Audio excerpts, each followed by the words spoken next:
O TV Elas por Elas Formação coloca em pauta os desafios enfrentados pelo gênero feminino no mundo contemporâneo, com foco na preparação e formação das mulheres para a disputa política. A cada semana, um tema diferente será trabalhado em aulas preparadas por especialistas e mulheres de notório saber. Às sextas-feiras, elas se reúnem em uma roda de conversa para trocar experiências e visões sobre o assunto. E para mostrar que o engajamento político começa muito antes de se pensar em uma candidatura, convidamos companheiras de todos os cantos do país para compartilhar suas histórias e trajetórias com a gente. Então anota aí, de segunda a sexta-feira, a partir das 4 da tarde, tem TV Elas por Elas Formação na TVPT.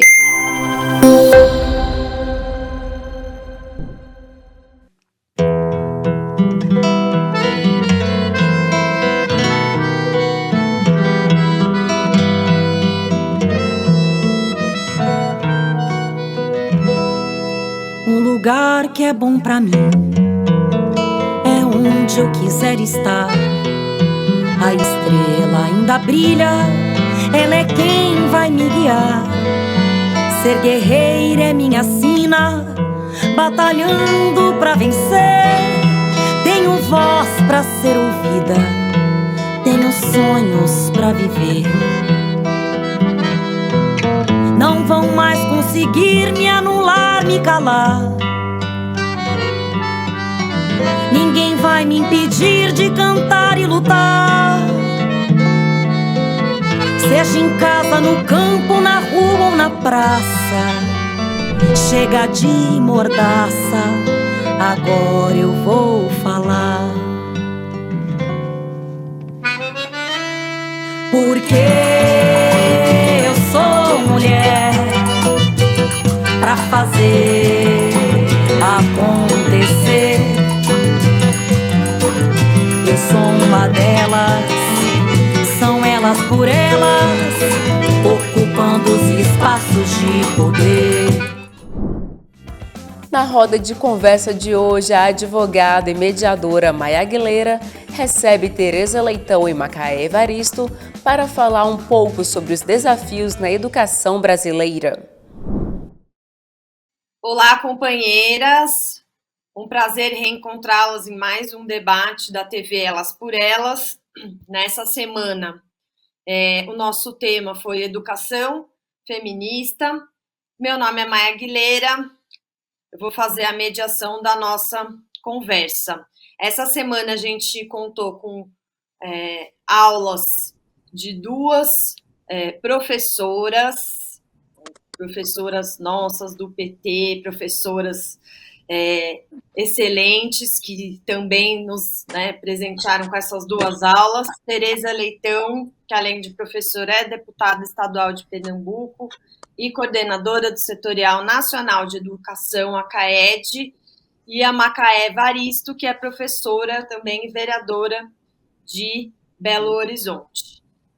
E agora, mais uma vez, como sempre, convido vocês a assistirem essas aulas. Eu assisti, as aulas são muito boas, aprendi muito e ouvi-las, ouvir as duas, nossas referências dentro do PT, nossas referências dentro da pauta da educação, nossas referências dentro da questão das mulheres, do feminismo, dos negros, dos povos indígenas e do combate ao racismo e da educação, me fizeram pensar em algumas coisas que eu gostaria de já e perguntar para vocês, para a gente começar a nossa conversa aqui de hoje.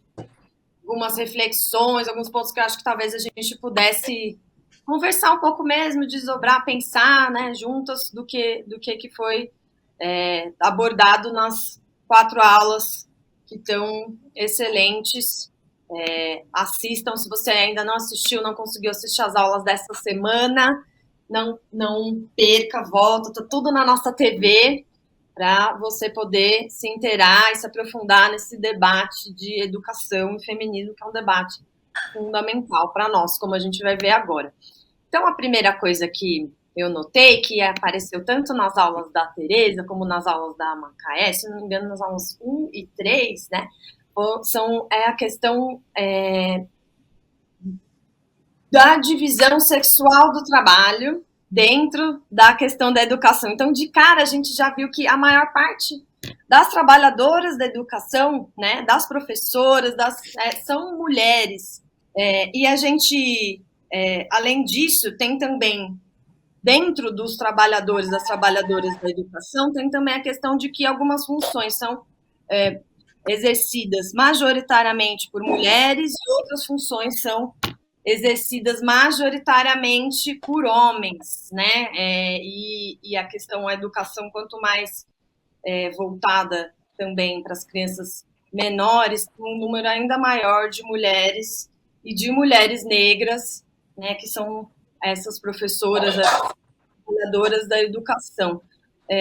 Por outro lado, e aí eu queria que a gente pensasse um pouco essa questão com outra coisa que foi trazida tanto pela Macaé como pela Tereza, que é a questão de transformar o ambiente escolar em democrático e transformar a sociedade, a partir disso, também numa sociedade mais democrática. E aí, tanto é que a Macaé também colocou uma coisa super importante dessa questão de superar a ideia de história única do nosso país, que é trazida pelo Nego Bispo. Queria perguntar para vocês, para a gente conversar um pouquinho, por que a educação, a partir dessa perspectiva também, né, que a gente trouxe da divisão sexual do trabalho, né, retomando as aulas, por que a educação é central para a construção de uma sociedade, que as mulheres sejam livres, né? Pensando nessa construção do ambiente escolar e, né, depois na construção da sociedade. Por quê? Qual que é para a gente deixar isso bem delimitado aqui na nossa conversa. E aí, não sei se quem que quer começar. A Ju, a Thaís. Eu vou começar saudando, né? Olá, pessoal. Um prazer estar aqui. Quero saudar Tereza Leitão, essa companheira, trabalhadora em educação, professora, nossa deputada, uma longa história de luta em defesa da escola pública, democrática, laica, por uma educação para todos, para todas, para todes. Então, para mim, é uma alegria estar aqui nessa roda de conversa. Saudar a Mayra, que está aí nos coordenando nessa tarefa. E dizer, Mayra, que a gente empreende aí uma luta, e a Tereza é uma referência, né? Nessa nossa luta pela construção de uma escola democrática. E muito inspirada, né, no que nos ensinou Paulo Freire, da construção de uma educação emancipatória. Então, eu penso que a sua pergunta, né, se a gente pensar um pouco no que nos ensinou Paulo Freire, a gente possa compreender, né, a importância da educação, mas que não é qualquer educação, porque o Paulo Freire já nos falava, primeiro, que a educação não é neutra, né? A educação não é neutra porque a educação, ela, quando a gente educa, a gente precisa dizer, né, em nome de quem, né? A quem nós servimos. Objetivamente, estamos trabalhando e fazendo ação para a emancipação do povo, para que a gente possa nos compreender nesse mundo, compreender as relações de poder que aqui estão estabelecidas. E a gente lutar, né, para que se estabeleça a justiça social, ou se a gente vai seguir, né, atuando numa perspectiva de uma educação bancária que não reconhece, né, direitos dessa novidade, serve também no ar, garantindo que estejam numa posição de hierarquização e de tornar uma grande maioria da população como, historicamente, vamos dizer, subordinada, subserviente, escravizada, né, como aqueles que estão naqueles lugares, e aí eu discuti um pouco isso na nossa aula, falando das relações raciais no Brasil, e como que se estabelece a estrutura racista por meio das instituições, que você constrói o lugar da monstrualização do outro. né? Então, o Paulo Freire, ele via a importância da educação. Ele tem uma frase dele que também, para mim, é muito importante, que ele dizia, a educação sozinha, né, não muda o mundo, mas sem a educação, tampouco a gente será capaz de fazer essa transformação. Porque ele entendia, né, bem as relações estruturais de poder estabelecidas na nossa sociedade e o papel que a educação tem para a desconstrução dessas relações assimétricas.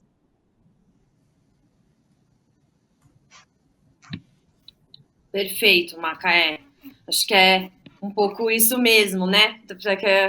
Que eu queria que a gente conversasse aqui, né? Pensar um pouco por que só para retomar, então, para a Tereza trazer também, por que a educação, só a última pergunta, né? Por que a educação é tão importante no nosso projeto em que as mulheres, de uma sociedade em que as mulheres sejam livres, que não haja, né? Racismo, não haja machismo, que a gente consiga combater o patriarcado e o sistema que nos oprime. Boa tarde a todas que nos escutam, que já nos escutaram, né? Cumprimentar você, Mara, o projeto, e também dizer da minha alegria de estar dividindo essa roda com Macaé. Macaé, para nós mulheres, é um exemplo de luta, um exemplo de compromisso com a gestão pública, pela experiência que ela tem, tanto na gestão pública municipal, quanto na gestão federal, quando esteve no governo Lula, né? Nos ensinando, né? Nos mostrando como é importante a gente ter mulheres nesses espaços de poder. É um prazer muito grande. Macaé também foi conosco do Setorial Nacional de Educação, sempre contribuindo, né, sempre nos mostrando que é possível a gente interferir através da educação. Um prazer muito grande.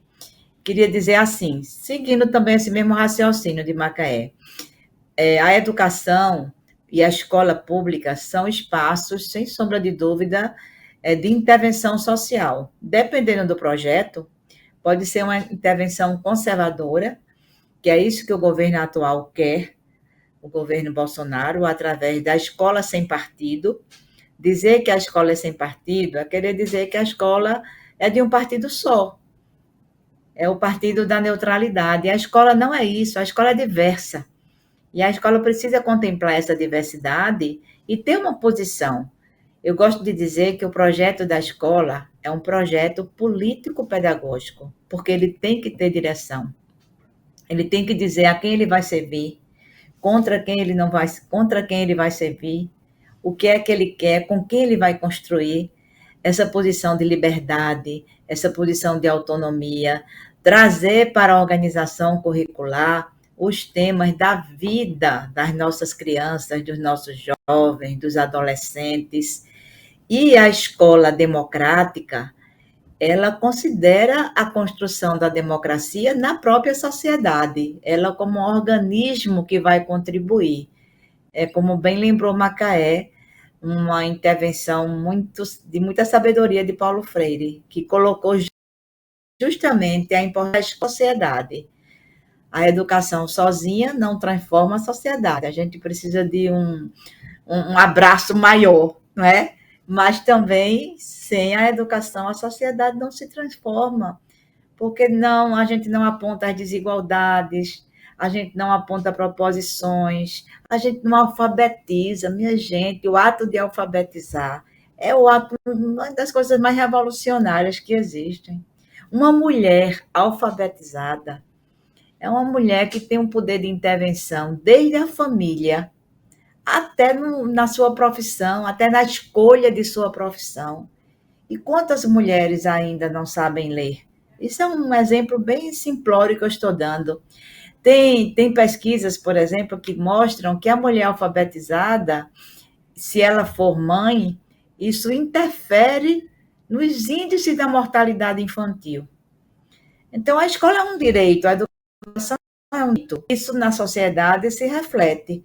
Então, nós temos que tematizar, sim, mostrar para as nossas meninas, para os nossos meninos, que o lugar de mulher é onde ela quiser, mostrar as diferenças sexuais que se reproduziram ao longo do tempo, tanto as diferenças da organização sexual do trabalho, como as diferenças também na política, o espaço nosso, a Macaé é vereadora, eu sou deputada, tenho certeza que as mulheres são minoria na Câmara Municipal de Belo Horizonte, como somos minoria também na Assembleia Legislativa de Pernambuco, é assim no país inteiro. Então, a busca desses espaços de afirmação do lugar da mulher, daquilo que é possível, necessário construir para uma sociedade igualitária, se faz na escola. A escola é lugar de todos os debates. A escola é um lugar de todas as construções, né? Então, a intervenção que a escola precisa fazer, pode fazer, e em muita medida está fazendo, é justamente esta, de tematizar, de dialogar, de contextualizar a sociedade desigual, machista, racista, para que, através da educação, a gente possa superar. Obrigado, Tereza. E aí, já pegando o gancho do que a Macaé e a Tereza trouxeram, justamente o meu segundo ponto seria para a gente pensar nessa diferença de projetos que estão colocados para a educação, né? E o projeto do governo atual, em que você tem uma evidente privatização da educação, do ponto de vista dos recursos, mas também do ponto de vista do próprio conteúdo. Então, como a Tereza trouxe, né, a escola sem partido quer dizer a escola com um único partido, a escola sem diversidade de pensamento, sem pensamento crítico, e também uma escola que, um projeto, né, no caso do que está em curso, né, sendo pautado pela extrema-direita, que chegou no governo federal do Brasil, né, uma escola em que alguns debates são interditados, simplesmente interditados. Então, a ideia do Escola Sem Partido, inclusive, é interditar o debate de gênero e sexualidade dentro das escolas. E aí, enfim, já para trazer um elemento, a escola, quando você interdita o debate de gênero e sexualidade nas escolas, né, a escola é um dos principais locais que as crianças, os adolescentes têm de acesso para denunciar os abusos sexuais que elas podem estar sofrendo, e os dados apontam que esses abusos acontecem majoritariamente no espaço doméstico, né? Então, aqui para dar um exemplo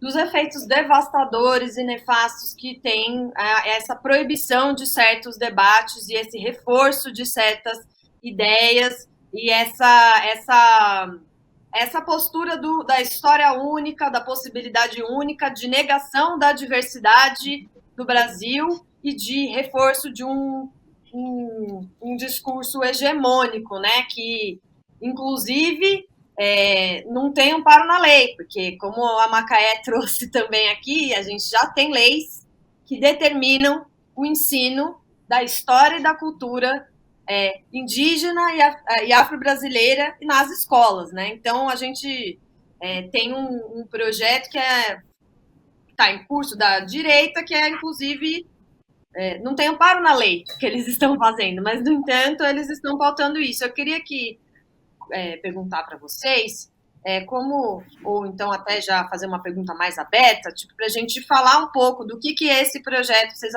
trazerem um pouco para a gente, o que é esse projeto da educação não libertadora? O que é que eles estão fazendo agora nesse governo federal? O que é essa privatização que vai desde de desvio de recursos até um autoritarismo intelectual mesmo, assim, né? De diversão, de compreensão, de tudo. Não sei se eu falei de uma maneira tão... Mas é um pouco isso. Então, agora, se vocês quiserem inverter ou fazer na mesma ordem as respostas. Como quiser. Deixa a Tereza. Começa, Tereza. Então, tá bom. Veja, são projetos diametralmente opostos, conflitantes, né? Porque você tem, do lado do governo, do desgoverno atual, ações de verdadeiro desmonte da educação. Por um lado, como você bem falou, Mara, a privatização dos recursos. A perda que nós tivemos do pré-sal é um crime. O pré-sal, que foi a inteligência estratégica e tecnológica brasileira, né, que descobriu e que a sensibilidade e também a visão estratégica da educação do governo Lula e Dilma trouxe, né, para a educação, é um aporte que certamente nos ajudaria bastante a alcançar os 10% do PIB para serem implantados na educação, para superar tanta desigualdade, né? Então, fora isso, há um corte mesmo orçamentário, corte de recursos do MEC, corte de recursos do Ministério da Ciência e Tecnologia. Agora ficou bem evidente o que nós já achávamos que sim, né? Havia indícios disso, da corrupção dentro do MEC, tanto com a questão dos pastores, do balcão de negócios, com a liberação de recursos, para trazer para dentro, né, do poder público uma visão fundamentalista, quando o Estado é laico, trazer uma visão fundamentalista religiosa, é o negacionismo da ciência e o fundamentalismo religioso dando direção também na educação. Depois, com o transporte escolar, caminho da escola, dos projetos mais exitosos, né, dos nossos governos, tendo os recursos desviados. Então, além dessa parte concreta de inviabilizar a infraestrutura das escolas, há uma disputa ideológica muito forte, muito visível, né? O governo defende a lei da mordaça, onde os professores não tenham liberdade, nem autonomia intelectual, nem os professores e professoras, nem as próprias redes municipais e estaduais. O Plano Nacional de Educação está engavetado e ele compra a iniciativa privada, as plataformas, como fez agora durante as aulas remotas, desde formação de professores até a implementação do novo velho ensino médio. Então, aliado a isso, vem a questão da ideologia de gênero, onde a escola não pode tematizar a diversidade sexual, e as escolas cívico-militares, que é a ocupação do espaço público pelas forças militares, como se colégios militares existissem dentro da rede pública. Eles existem para quem quer, e não no espaço público da escola, com oficiais reformados tomando conta, né, dos estudantes que têm que ter o mesmo cabelo, as meninas têm que andar de cocó, os meninos de cabelo raspadinho, não pode usar brinco, não pode usar pince, não pode usar pintura, né, cabelos afro, que as pessoas gostam de usar, é uma afirmação, gostar seus cabelos soltos, seus cabelos afirmativos, mostrando toda aquela beleza, não pode, tem que cortar, tem que amarrar, quer dizer, respeito à identidade cultural do Brasil, né? Um modelo que se quer firmar. E a nossa proposta de educação, que está também no nosso plano de transformação, é bem diferente. Primeiro, ela se baseia numa estrutura, na manutenção e promoção de uma infraestrutura. Os prédios escolares são espaços que devem ser atrativos, prazerosos. Para uma camada significativa da população, a escola é o único equipamento cultural. A merenda é a refeição mais saudável que muitos alunos conseguem fazer. Então, essa escola ela tem que ser acolhedora, ela tem que ser uma escola onde os estudantes possam desenvolver a sua criatividade, onde o avanço da ciência, da tecnologia seja considerado na pauta pedagógica, onde a diversidade brasileira, o direito das mulheres, a orientação sexual, o que você colocou aí da história da África, seja considerado como parte inerente, integrante da nossa formação cidadã. Então, é uma escola aberta para o mundo. É uma escola que pode até ter um murozinho de tijolo, né, dentro da arquitetura que ela se propõe. Mas é uma escola sem muros, do ponto de vista das possibilidades educacionais que ela precisa dar aos seus estudantes. Não é uma escola que prende, é uma escola que liberta.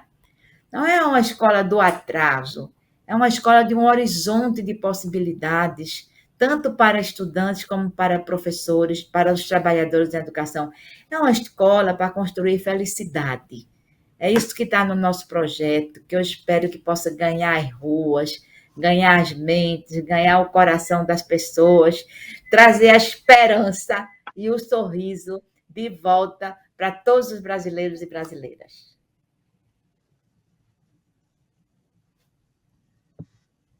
É isso, eu acho que, né, Tereza já começou a responder qual que é a diferença desse nosso projeto de educação emancipadora, que como a Macaé trouxe muito bem, né, tá inspirado aí em toda a formulação freiriana do Paulo Freire, e o projeto que está em curso hoje no nosso país.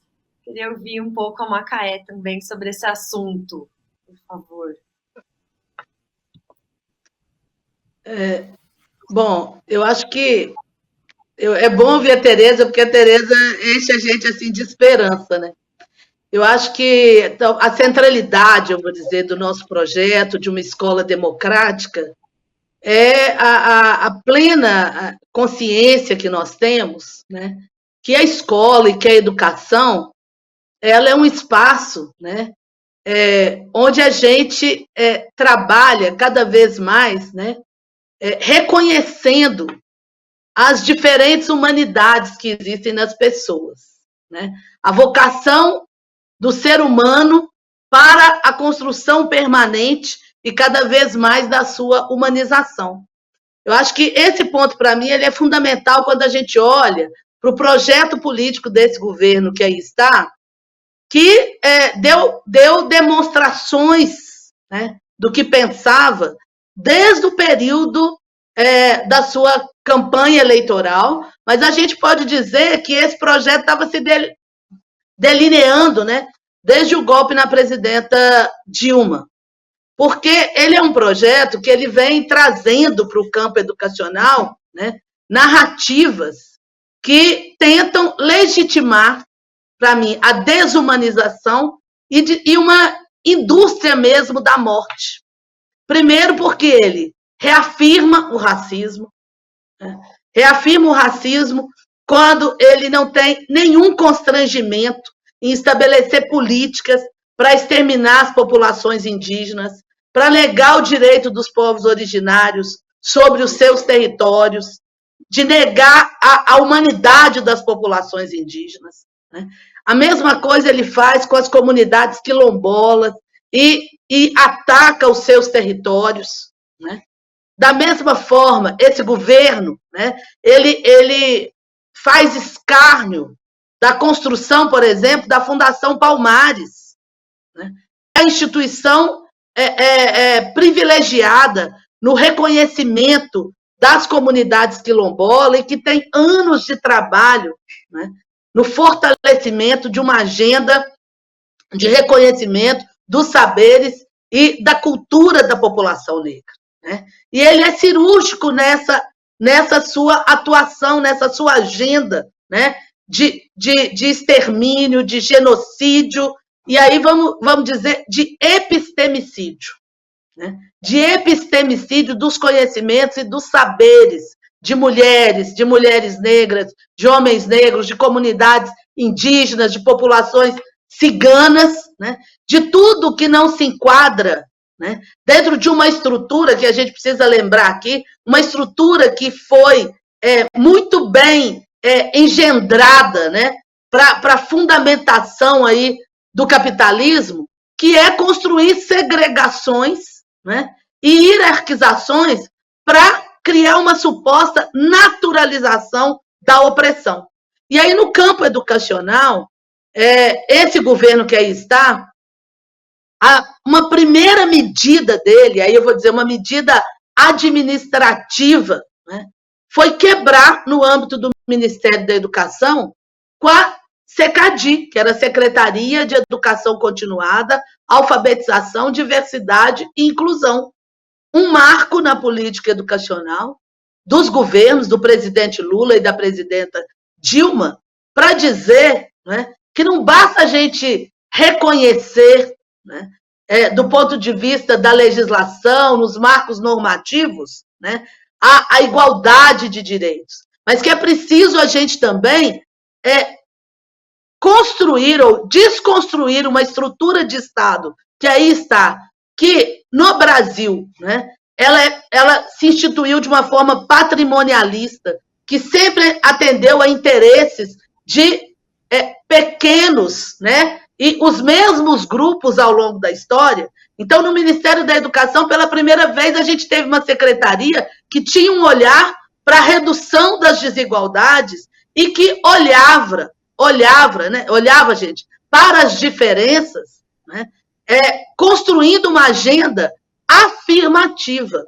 Né? Então, pela primeira vez a gente teve, aí eu falo no Ministério da Educação, mas a gente pode buscar essas estruturas, Tereza, e Tereza talvez possa me lembrar até mais, porque estava aí todo o tempo, né, aí acompanhando na Câmara Federal. Nós tínhamos essas estruturas dentro de diferentes ministérios.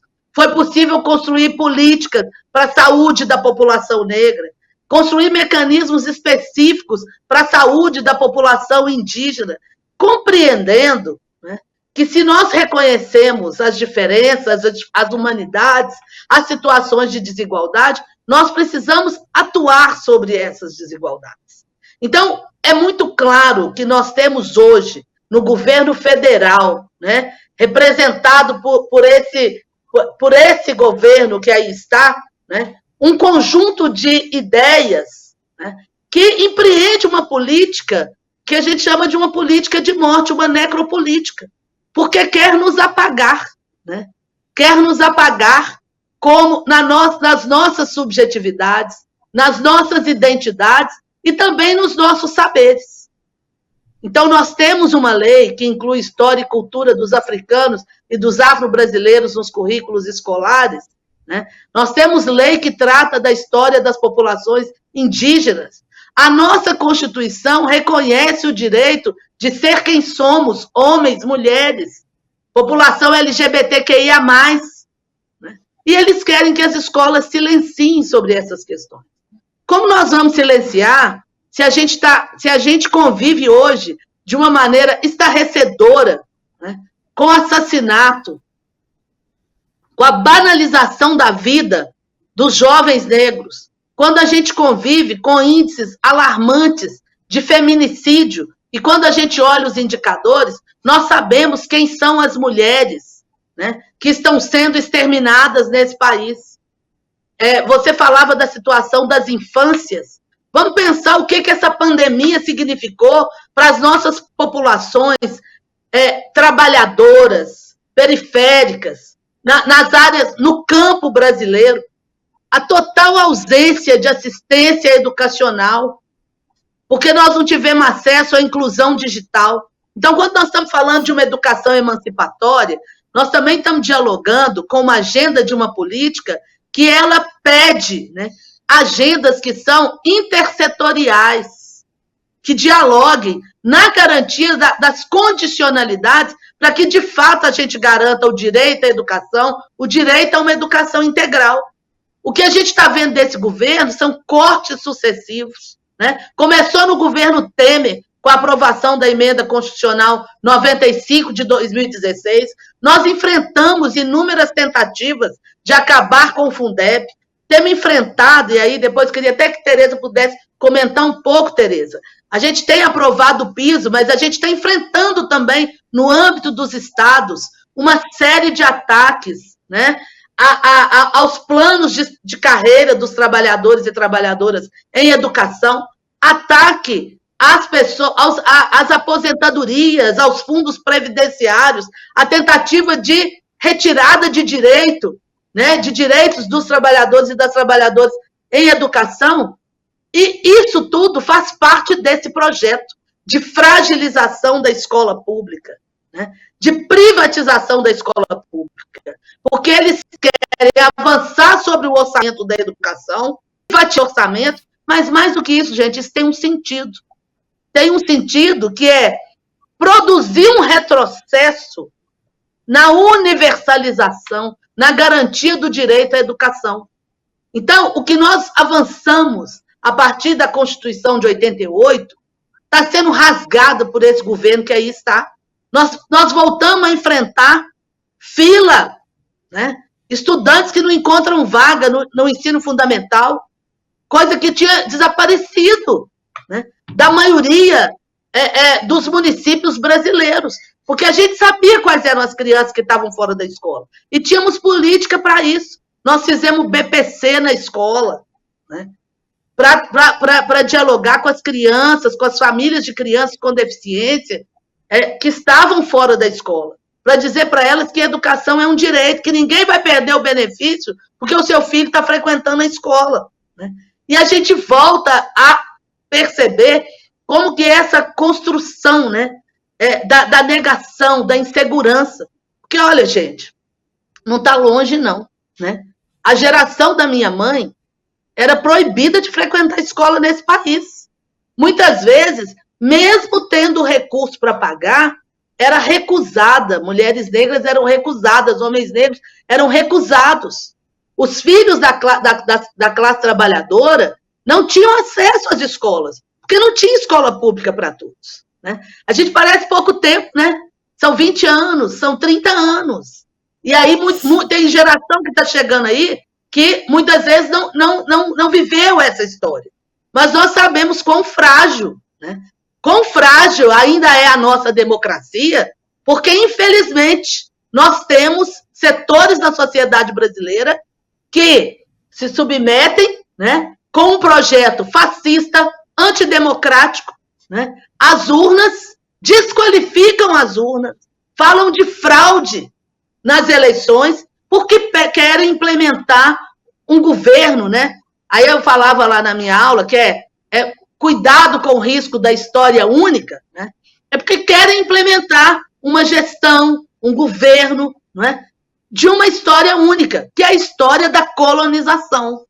Por isso não nos reconhecem como sujeitos de direitos, porque são resquícios, querem reeditar, né, um projeto colonizador do final do século XIX. Esses que aí estão eram contra a abolição da escravatura, lutaram para a negação de direito de mulheres. Lembrem que a nossa primeira Constituição da República só podia votar homens brancos, héteros e com posses, com propriedade. É esse projeto que está sendo reeditado. E é por isso que nós lutamos fortemente contra esse projeto. Porque nós entendemos que educação é direito de todas e todas. E nós queremos, como bem nos ensinou Paulo Freire, uma sociedade, né, em que a justiça social prevaleça antes da caridade. Que eu gosto de dizer, essa turma aí que gosta de dizer que faz caridade, né, quando chega nos espaços de poder, trabalha diuturnamente para que a gente viva numa situação de opressão e de humilhação permanente, que é o lugar que eles acham que nós temos que ocupar. Mas nós não queremos o lugar da humilhação permanente. Nós defendemos a emancipação social. Nós queremos ter direitos, nós queremos sentar à mesa e a gente não se contenta com migalhas. Perfeito, Macaé. Muito. E inclusive, né, nós não estamos no lugar dos carentes, nós não estamos no lugar da falta, nós somos sujeitos de direito. E nós temos direito a uma educação que seja emancipatória, inclusive, que seja de qualidade, educação pública. Nós não porque a lógica do carente é a lógica do clientelismo político, né? Inclusive, né? De que você dá para a pessoa porque você supostamente está fazendo uma caridade, sendo que isso que está sendo dado não é mais do que obrigação do Estado. As pessoas são sujeitos de direito.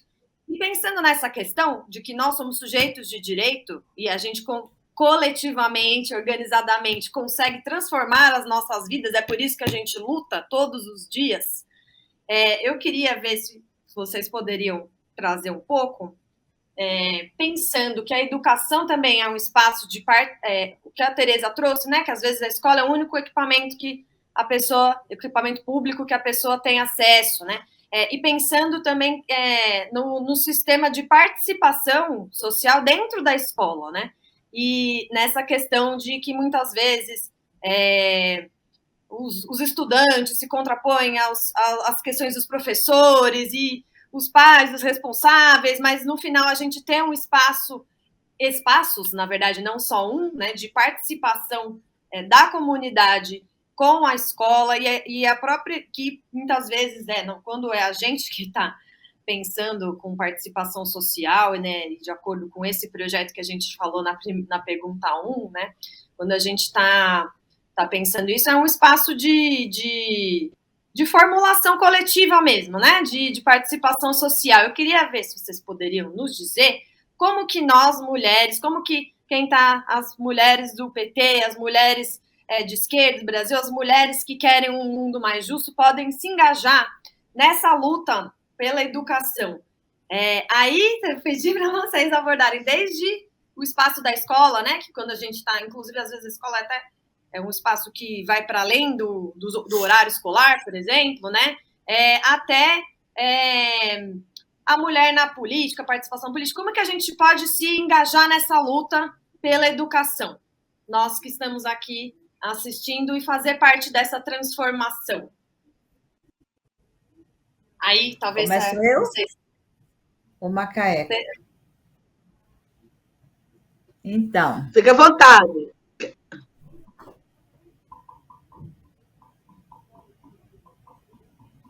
Tereza, então. Então tá. Primeiro, Macaé, já quero lhe parabenizar pelo epistemicídio. Excelente, excelente reflexão. É isso mesmo que querem fazer conosco, mas nós vamos resistir e reagir. O projeto é cruel, o projeto é de extermínio mesmo, né? Por isso que a escola se torna um ambiente tão importante de resistência, de luta e de superação. E lembrando que, como a nossa categoria é uma categoria majoritariamente feminina, todos os danos causados à educação, eles têm um rebatimento efetivo na vida das mulheres. Nós somos 82% de mulheres. Então, o piso salarial, como bem lembrou Macaé, não implementado ou distorcidamente implantado, ele recai também sobre a vida das mulheres. O que é que os estados e municípios estão fazendo? Implanta o piso para quem ganha menos. Piso não é salário único, piso não é teto, piso é um inicial na carreira. Logo, a carreira tem que ser considerada. Aí começam a achatar nossos planos de carreira, a desconsiderar o plano como um instrumento de valorização profissional. Nós estamos fazendo, Macaé, um levantamento nos estados e municípios, através da CAED Nacional, juntamente com os coordenadores estaduais, dessa situação no Brasil, do piso. Se agravou, porque não há estímulo do governo federal. É bom que fique claro que esses 33,24%, que foi um índice razoável, né, recentemente anunciado, é porque o ano passado ficamos congelados por conta de uma própria lei federal, né? E porque são as referências do Fundeb. Não é Bolsonaro que está dando coisíssima nenhuma. São as referências que, cruzadas entre si, indicam qual deve ser o percentual de atualização do piso. Então, nós mulheres, quando nos movimentamos, quando nos organizamos contra essas questões corporativas, mas também contra a questão mais ampla da educação, nós temos um peso muito grande. Eu acho, Mara, que esse projeto Elas por Elas, até comentava hoje, ele tem feito um trabalho muito positivo no PT, porque ele começou como um apoio eleitoral às candidatas em 2018, na eleição passada, né? A gente teve alguns cursos, né? Eu me lembro que eu era a única candidata à reeleição aqui, as meninas eram todas marinheiras de primeira viagem, mas eu fiz questão de participar de tudo, porque era uma outra perspectiva, né? E é bom, a gente não pode ficar achando que porque tem mais de um mandato, a gente sabendo de tudo. Cada eleição é diferente, né? Então, naquele momento, a gente teve muitas aulas de financiamento, de prestação de contas, de mídia, como é que a gente deve se apresentar na mídia, e como o nosso espaço historicamente sempre foi o espaço da reserva, o espaço do privado, né? O espaço de quem atua nos bastidores. A política é o espaço mais público dentre todos os espaços públicos. Então, se apresentar ali com segurança, sem querer estar imitando os homens, né? Às vezes a gente acha, não, tem que fazer igual a ele, porque eles dão certo, então se eu imitar eles, vai dar certo. Não, é exatamente o contrário. Seja você própria, né? Se afirme como a mulher que você é, né? Sua negritude, sua branquitude, se é professora, se é operária, se é enfermeira, né? Mas que é mulher, que está na luta por ser mulher, né? Então, acho que a organização que vem da escola, ela é muito, ela tem muita potencialidade, porque a escola tem muitos conselhos, né? O conselho escolar, o conselho da merenda, né? O conselho de classe, e o verdadeiro conselho escolar, ele traz para a escola os pais, as mães, que por pesquisa a gente sabe que elas participam mais da vida escolar dos filhos do que os pais, por contingências históricas também, a gente sabe disso. Então, uma educadora que tem consciência crítica, ela se organiza no seu sindicato, ela se organiza na associação de moradores, ela se organiza nas entidades comunitárias, ela se organiza nas várias redes feministas que a gente tem hoje, não é? E ajuda as mulheres da escola a se organizarem. Eu acho que nós temos uma capacidade muito grande, inerente talvez à nossa própria necessidade de resistência, né? De formar redes de apoio umas às outras. Então, isso, no momento de resistência, isso é fundamental. E a escola pode ser esse ponto de convergência. Macaé falava de tantos programas da SECADI. Eu me lembro também de um programa, não da SECADI, mas que dialoga com essas questões que tu colocaste, Macaé, do Mais Educação.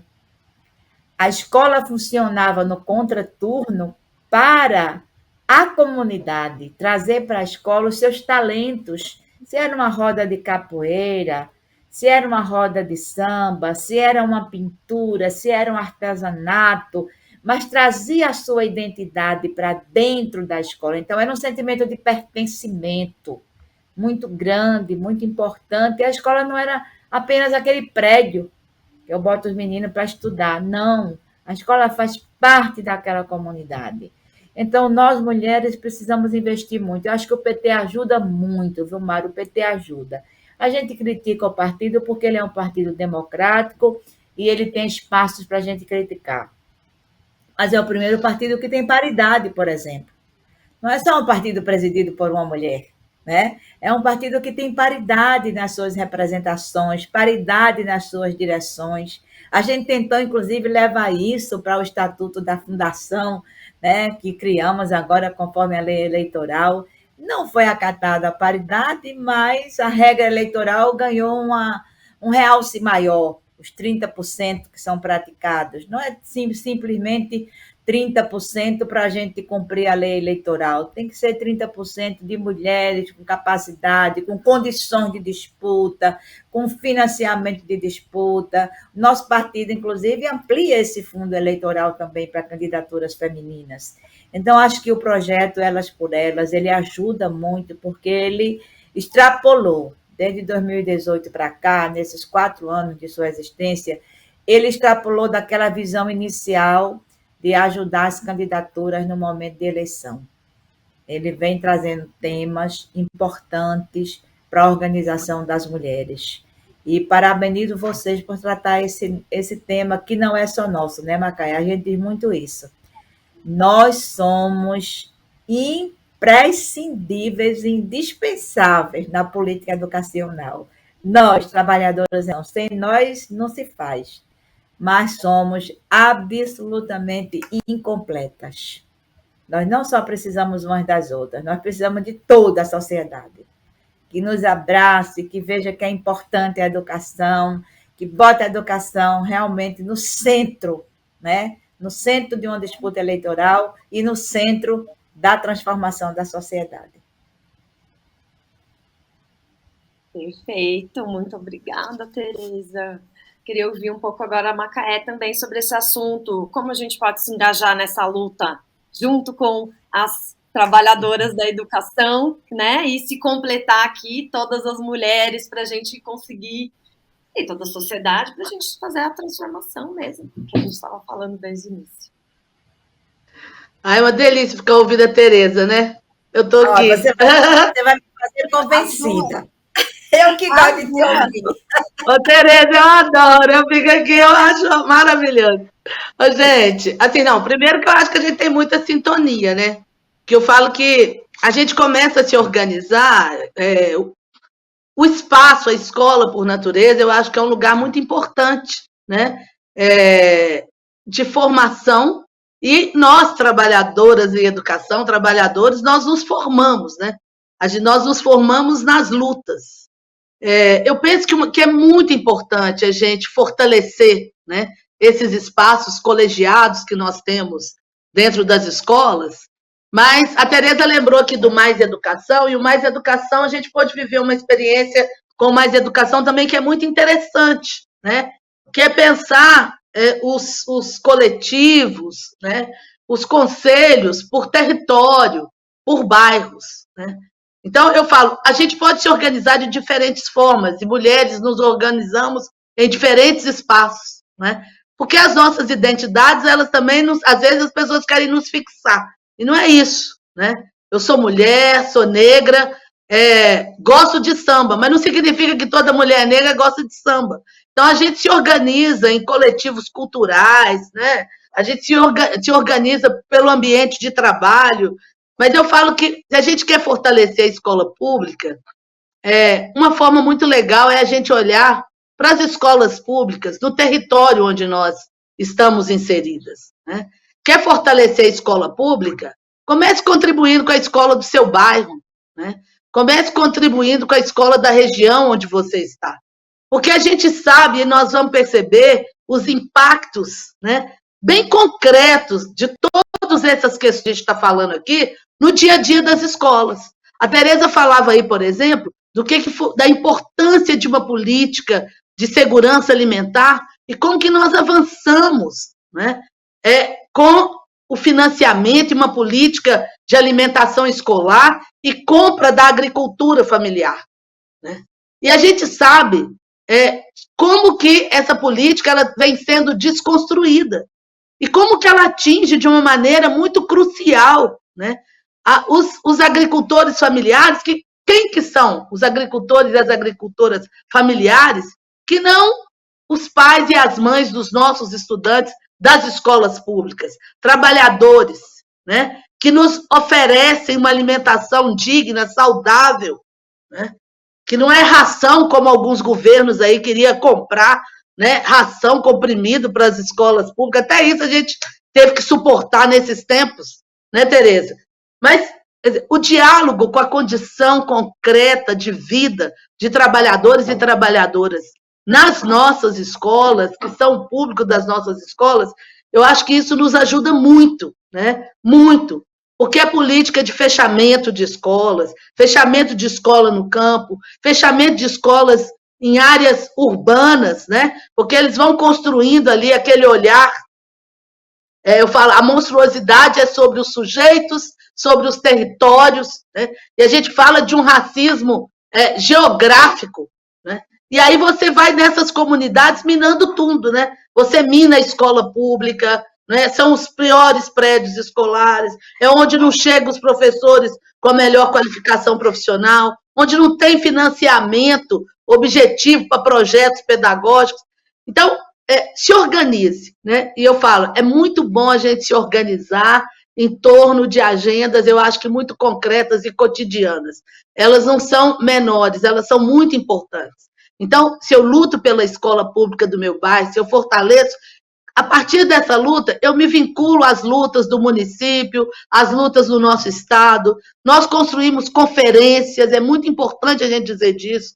Esse ano aí estamos trabalhando, construindo a Conferência Nacional Popular de Educação, importante a nossa participação no Fórum Permanente Fórum Permanente de Educação do nosso município, do nosso estado, lembrando, né, que esse governo que aí está quer tirar a nossa participação, quer tirar fortemente a participação dos trabalhadores e daquelas instituições e entidades que defendem a escola pública e o direito de todos à educação. E a gente não pode esperar, né? Eu acho que essa palavra do engajamento, eu lembro sempre de uma pesquisa da professora Magda Soares, que ela fez com professoras alfabetizadoras. Ela queria, à época, né, entender o que fazia uma professora alfabetizadora de sucesso. Né? Se era o método, né, Tereza? É o método que faz diferença, é o método que essa professora escolhe, que faz diferença, faz ela uma boa professora alfabetizadora. E a Tereza falava ali da importância, né, da alfabetização na garantia da nossa emancipação, né, como que para nós é um mecanismo de empoderamento, né? Ter acesso, saber ler e escrever. E eu lembro bem da apresentação dessa pesquisa, que a Magda mapeou professoras e que atuavam em situações muito distintas e com métodos de alfabetização muito diferentes.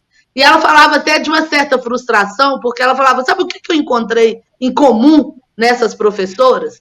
Ela dizia, é que todas elas, né, elas gostam dos alunos, elas gostam dos seus estudantes. Então, elas se engajam, né, nessa jornada com seus estudantes. E eu lembro do Paulo Freire, porque o Paulo Freire ele nunca abriu mão, né, dessa ideia da amorosidade. Né? Eu adoro uma fala dele, que ele fala que ele é um intelectual, que ele ama a gente e ama o mundo, né? E é por isso que ele não tem dúvida, né, que ele defende que a justiça social se estabeleça antes da caridade. Então, a gente pensar nesses tempos, né, na amorosidade, no momento em que a gente vive um governo que quer nos destruir, né, que quer nos matar, que prega a violência, né, que faz da violência a sua bandeira, né, ou seja, quer trazer para o espaço público a violência gratuita, né, como um sinônimo de poder, da masculinidade, do macho, né, reafirma o patriarcado e o machismo contra o qual nós lutamos. Eu penso que nós nos organizarmos nos nossos coletivos, né, e tendo sempre em mente, né, essa agenda do engajamento, da amorosidade, do compromisso com a vida do outro, eu acho que é essa tarefa. Não tem muito uma receita, tem muitas formas. E hoje, né, nas nossas comunidades, eu falo, gente, se não fosse a nossa capacidade, né, de nos organizarmos, e aí eu quero falar muito do papel das mulheres nas comunidades, em especial nas nossas comunidades periféricas, né? Se não fosse a nossa capacidade de nos organizarmos, nós não teríamos sobrevivido a essa pandemia, né? Porque olha quantas pessoas morreram pela irresponsabilidade, pela total falta de amorosidade desses gestores que estão aí no poder, né? Então, eu acho que é desse lugar, né, desse jeito de fazer política que a gente faz com o nosso corpo, com a nossa alegria, com o nosso axé, com muita amorosidade, né? E eu falo, a gente faz política o dia inteiro, né? A gente chega no portão, nós estamos fazendo política. Nós estamos fazendo um corre aqui, né, para ajudar alguém, para resolver um problema, para organizar as comunidades, e vamos organizar, vamos defender as nossas escolas. Não é diferente, não, gente. A escola pública no nosso país, se a gente for recuperar a história das escolas nas nossas comunidades, a gente vai ver que a maioria das nossas escolas, elas só se efetivaram porque as nossas comunidades se organizaram e lutaram para plantar uma escola ali naquele território. Eu falo que, no geral, é a primeira política que a gente se organiza para ir atrás, é para fazer uma escola e uma escola pública para os nossos filhos e filhas, né? Para os filhos e filhas dos trabalhadores. É essa a nossa rede, né? Essa teia aí que a Tereza fala, que é uma teia de esperança e que a gente pinta o mapa desse país quando a gente olha as escolas públicas. Então, a gente não tem a ilusão que a gente está sozinho, não. Nós somos muito fortes, vamos dar a mão, e essa rede poderosa de trabalhadores e trabalhadoras de educação, mulheres, comunidades, associações de bairro, gente, quantas lideranças comunitárias potentes nós temos aí, que defende com unhas e dentes as nossas escolas. Nós não vamos retroceder, tenho certeza. E, mulheres, a política é o nosso lugar, né? Nós chegamos assim, todas, né? E eu queria, para concluir, lembrar de uma fala da Conceição Evaristo, né? Que ela fala do conceito que ela utiliza, que é o conceito de escrevivência, né? E ela fala das mulheres ocupando esses lugares, né? Dos lugares de poder, das mulheres negras ocupando esse lugar da escrita e da narrativa das suas próprias vidas, né? Lembrando que, no período, né, escravocrata, nós, mulheres negras, o lugar que a gente ocupava não era o das nossas narrativas, né? Mas a gente tinha que despossuir dos nossos filhos, criar os filhos dos outros, né? E, muitas vezes, no final da noite, um dia extenuante de trabalho, a gente tinha que contar a história para ninaus da Casa Grande, né? E ela nos chama a todas, né, a não abrir mão dessa nossa luta e desse lugar de escrever as nossas histórias. E ela diz, né, da escrita e da literatura, né, como um lugar que é para acordar os opressores, né, dos seus sonhos injustos. E eu falo que a nossa capacidade de nos organizarmos, seja na escola, na associação de bairro, no grupo cultural, no grupo de rap, na política, ocupando a Câmara de Vereadores, ocupando o Senado, a Câmara Federal, é porque nós queremos, né, fazer narrativas, escrever a política, para acordar os opressores dos seus sonhos injustos, que a gente não compactua com isso. Gente, que roda potente, que conversa importante. Muito obrigada, Macaé. Muito obrigada, Tereza. Para mim, ficou assim muito nítido a importância da educação na nossa luta, na transformação das nossas vidas, na nossa transformação coletiva, e também a importância de derrotar o atual governo federal e esse projeto autoritário que também tem a educação como central, para a gente ser feliz de novo. Porque eu gostei muito do que vocês trouxeram também, dessa parte, que eu acho que às vezes a gente fica focado nos nossos, né, as violências que a gente sofre, e não dá tanto espaço para a gente pensar na nossa felicidade. E a pauta da educação, ainda mais, né, na abordagem que o PT traz, que acho que foi trazido magnificamente pela Macaé Evaristo, pela Tereza Leitão aqui para a gente nessa conversa, é também uma conversa de bem viver, uma conversa de felicidade, uma conversa de emancipação, de luta contra o colonialismo, de sermos, né, quem nós somos e transformarmos a sociedade nessa direção. Então, queria agradecer muito a presença de vocês duas, dizer que a roda foi excelente e, mais uma vez, dizer para quem não assistiu às aulas, assistam, porque estão muito boas mesmo, vale muito a pena. Acho que amarra com esse debate que a gente teve aqui hoje. E é isso, agradecer mais uma vez a presença das nossas professoras e parlamentares tão potentes, Macaé e Tereza. O TV Elas por Elas Formação desta semana trouxe um debate sobre os atuais desafios na educação. Nas próximas aulas continuaremos com o tema e a professora será Selma Rocha. Você encontra todos os nossos programas na playlist TV Elas por Elas Formação, no canal da TV PT no YouTube e em formato de podcast no Spotify.